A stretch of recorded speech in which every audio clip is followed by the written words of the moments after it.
On the last night at Meyer's Arrowhead Inn, there was $2 million on the tables. But when the FBI raided at midnight, the safes were completely empty. How had all the money disappeared in 30 minutes? Meyer's final gamble, either prison or the perfect escape plan. This Meyer's Arrowhead Inn scenario really seems like an intriguing mystery setup. For $2 million to disappear in 30 minutes, several possibilities come to mind. Welcome to Iron Will Stories. I'm your host, and tonight we're traveling back to 1951 Saratoga Springs, where the most sophisticated money laundering operation in American history was disguised as elegant casino entertainment. This is the story of Meyer, the genius Goldstein, the mathematician who turned gambling into organized crime's greatest weapon. Meyer Goldstein was Saratoga Springs' most respected businessman. At 49 years old, with wire-rimmed glasses and impeccable suits, he looked more like a college professor than a casino owner. The Piping Rock Casino was the crown jewel of 1940s Saratoga. Tuxedos required, champagne complimentary, games absolutely fair. New York's wealthiest families, the Vanderbilts, Astors, Whitneys, considered it their private club. Meyer's reputation was spotless. Unlike other gambling houses that cheated customers, his casinos ran honest games. The mathematical odds favored the house naturally. Why cheat when probability guaranteed profits? What made Meyer special was his mind. He could calculate complex odds instantly, manage multiple casino operations simultaneously, and most importantly, he never lost his temper. Other casino owners relied on violence and intimidation. Meyer relied on mathematics and charm. Local newspapers called him Saratoga's gentleman gambler. Politicians attended his charity fundraisers. Police chiefs enjoyed his hospitality. For 20 years, Meyer Goldstein appeared to be everything a legitimate businessman should be. But appearances in the casino business are always deceiving. Ever wondered what secrets your local businessman might be hiding? Type hidden empire. What nobody knew was that Meyer's real genius wasn't in gambling. It was in money laundering. Every night after the legitimate customers went home, a different kind of business began at the Piping Rock. Representatives from 5 different crime families would arrive with suitcases full of dirty money. Meyer had created the most sophisticated washing system in America. Money from bootlegging, extortion, and murder for hire flowed through his casino's books as gambling winnings. His innovation was mathematical precision. Each crime family had designated roulette tables. The Luciano family used tables 1 through 3, Genovese family tables 4 through 6, Gambino family tables 7 to 9. Even in crime, Meyer maintained perfect organization. The beauty of his system was its legitimacy. Casinos naturally handled large cash amounts. Gaming receipts explained huge profits.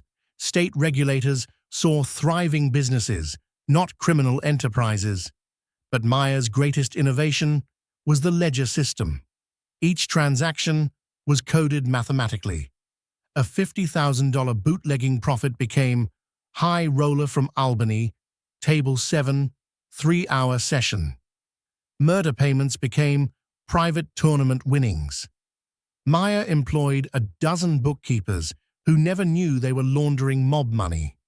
To them, it was just unusually busy casino accounting. By 1950, Meyer was processing over $10 million annually in organized crime profits. That's equivalent to $120 million today, all disguised as legitimate gambling entertainment.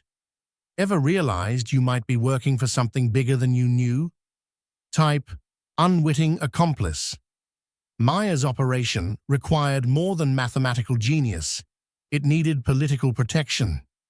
Saratoga Springs Mayor Lewis Harkness dined at the Piping Rock twice weekly. Police Chief William Thompson received a monthly security consulting fee. State Senator James Morrison held his campaign fundraisers at Meyer's casino. The arrangement was elegant in its simplicity. Politicians received free meals, entertainment, and campaign contributions. In return, they ensured Meyer's businesses faced no unexpected inspections or investigations. Meyer understood that in America, legitimate political influence was the most valuable protection money could buy. His political network stretched from local city council to the state legislature. What made this protection network so effective was that most politicians genuinely believed Meyer was legitimate. His casinos appeared legal, his books looked clean, his reputation seemed spotless. The yearly Saratoga Casino Association dinner was the crown jewel of this political theater. Meyer would host 200 of the most powerful men in New York State. They would toast honest gaming and legitimate business while sitting directly above the most sophisticated money laundering operation in American history. By 1951, Meyer had been operating under political protection for over 15 years. He felt absolutely untouchable. But political protection has one fatal weakness. It only works until politics change. How much do you think your local politicians really know? Type political blindness. In 1950, Senator Estes KEFAUVER announced nationwide hearings on organized crime. For the first time in American history, criminal investigations would be televised live. Meyer initially wasn't worried. His political protection had weathered previous investigations. His books appeared legitimate. His operations looked clean. But the KEFAUVER Commission was different. They had federal authority, television cameras, and public pressure for results. The first warning came in March 1951. Frank Costello's testimony in New York was a disaster. Television cameras captured his nervous hands while he spoke in gravelly voice about casino investments. The American public was watching organized crime on their television screens. Meyer realized his perfectly constructed facade was about to face unprecedented scrutiny. On May 15, 1951, KEFAUVER Commission investigators arrived in Saratoga Springs. They didn't come to observe, they came with search warrants. What they found shattered Meyer's 20-year deception. Hidden panels beneath roulette tables contained separate cash boxes for different crime families. Coded ledgers revealed millions in laundered criminal profits. Private telephone lines connected directly to crime bosses in New York, Chicago, and Cleveland. Most damaging was a 1943 letter Meyer had written to his accountant, detailing percentage ownership in various casinos by different crime family members. Meyer had always told associates to keep information in their heads, but hadn't followed his own advice. The letter proved Meyer wasn't just a casino owner. He was the financial architect of the National Crime Syndicate's money laundering operations. Ever made one mistake that unraveled everything? Type fatal error. By summer 1951, Meyer knew his empire was finished. Federal investigators were preparing indictments. His political protection had evaporated. The television coverage had made him nationally notorious. But Meyer had one final gamble, a perfect escape plan he'd been developing for 5 years. The plan centered on his newest property, the Arrowhead Inn on Saratoga Lake.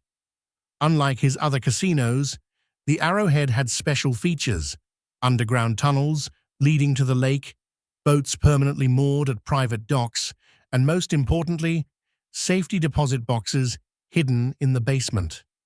For months, Meyer had been quietly moving his most valuable assets to the Arrowhead.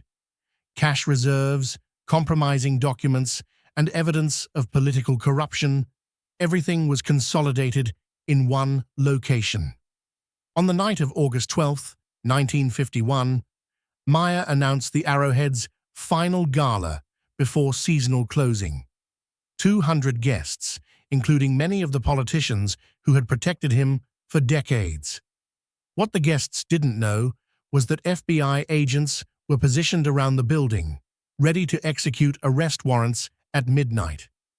As 11:30 p.m. approached, Meyer excused himself to check the final accounts.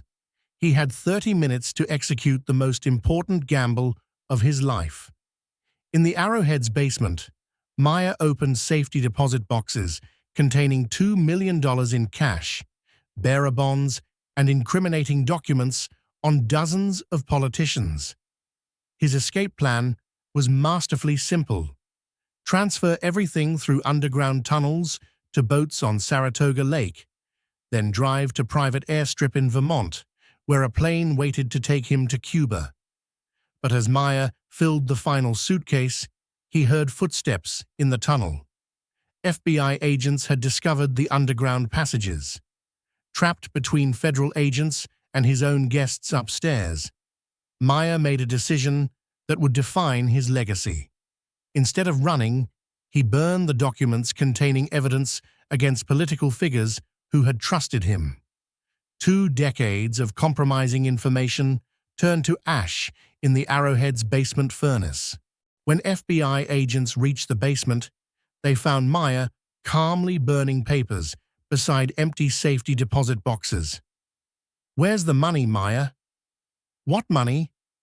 "These are just old casino receipts. Nothing worth keeping." The $2 million had vanished completely.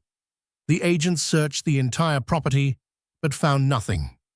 Meyer had succeeded in his final gamble, not escaping justice, but protecting the politicians who had protected him. Meyer Goldstein was sentenced to 3 months in Saratoga County Jail, his only prison term ever. The $2 million was never recovered. During his brief incarceration, Meyer maintained absolute silence about political connections. Though he could have bargained for leniency by exposing corrupt officials, he never betrayed anyone. Local newspapers praised this as evidence of Meyer's fundamental decency. They didn't understand it was actually the criminal code of honor that had made his empire possible. After his release, Meyer quietly left Saratoga Springs forever. His casinos were shuttered, his political network dismantled, his money laundering operation permanently closed. But Meyer's legacy lived on. His mathematical approach to money laundering became the template for organized crime financial operations nationwide. Las Vegas casinos, Cuban hotels, Bahamas banks, all used systems Meyer pioneered. Most importantly, Meyer proved that the most dangerous criminals aren't violent psychopaths. They're intelligent businessmen who understand that legitimate facades are more powerful than any weapon. Meyer Goldstein died quietly in Miami in 1967, reportedly worth only $50,000. The FBI never located his hidden millions. But Meyer's true wealth wasn't money, it was knowledge. He understood that organized crime succeeds not through violence, but through legitimate business integration. His iron will lesson: real power comes from making crime look like commerce. The most dangerous criminals wear tuxedos, not brass knuckles. Today, financial investigators still study Meyer's techniques. His mathematical precision in money laundering established methods still used by criminal organizations worldwide. The Piping Rock Casino building still stands in Saratoga Springs, now a legitimate restaurant. Few visitors know they're dining above the location where American organized crime learned to hide in plain sight. Meyer Goldstein proved that the greatest criminal masterminds aren't the ones who break the law. They're the ones who make breaking the law look legal. At Iron Will Stories, We believe understanding criminal innovation helps us recognize legitimate businesses that serve criminal purposes. Meyer, the genius. Goldstein's story reminds us that sophisticated criminals don't look like movie villains. They look like respected community leaders. His iron will enabled him to build and maintain the most complex money laundering operation in American history while appearing to be a legitimate businessman for over 2 decades. But his greatest demonstration of iron will came in his final moments, choosing loyalty over freedom, protecting others rather than saving himself. Real criminal masterminds understand that reputation is more valuable than money, and trust is more powerful than fear. Subscribe for more iron will stories of criminal genius hidden in legitimate business. If this story made you question what you really know about your local business leaders, type "hidden genius" in the comments. Remember, the most dangerous secrets are the ones hiding in plain sight.